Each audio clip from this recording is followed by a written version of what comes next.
ఆకాశంలో నిలవంక కనిపించడంతో సోమవారం హొలగుంద మండలంలో ముస్లింలందరూ రంజాన్ పండుగను ఘనంగా జరుపుకున్నారు. ముందుగా స్థానిక పెద్ద మసీద్ నుండి ముస్లింలందరూ చిన్నపిల్లల నుంచి వృద్ధుల వరకు మత పెద్దలతో కలిసి తక్బీర్ చదువుకుంటూ పాదయాత్రగా బయలుదేరి ఈద్గాను చేరుకొని అక్కడ ప్రార్థనలు చేశారు. ప్రార్థనల అనంతరం మత పెద్దలు మాట్లాడుతూ సంవత్సరానికి ఒకసారి వచ్చే ఈ పండుగ ముస్లింలకు ఎంతో ప్రాముఖ్యమైనదని, ఈ రంజాన్ మాసంలో అల్లాను ఒప్పించడానికి ప్రవక్తలు చూపించిన దారిలో నడుచుకుంటూ 1 నెల పాటు ఎంతో కఠోర శ్రమతో నెల రోజులు ఉపవాస దీక్షలు చేస్తూ అల్లాను స్మరించుకుంటూ ఈ ఒక్కరోజు పండుగను నెల రోజుల పండుగగా భావించి ఎంతో సంతోషంగా ఆనందంగా ఈ పండుగను జరుపుకుంటామన్నారు. అనంతరం ఈద్ ఉల్ ఫితర్ నమాజ్ తర్వాత ఒకరినొకరు పండుగ శుభాకాంక్షలు తెలుపుకున్నారు.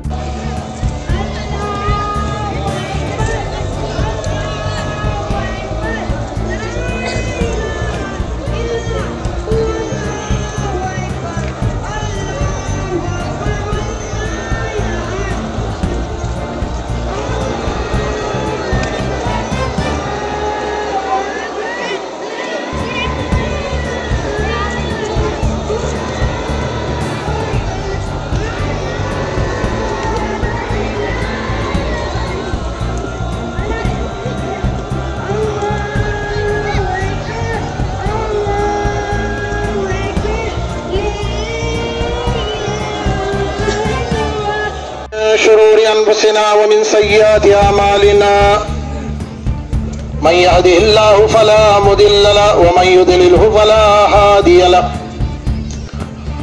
وأشهد أن لا अल्लाह ताला आपकी कमाई में बरकत अता फरमाए, आने वाले हर मुसीबत से अल्लाह ताला आपकी हिफाजत फरमाए।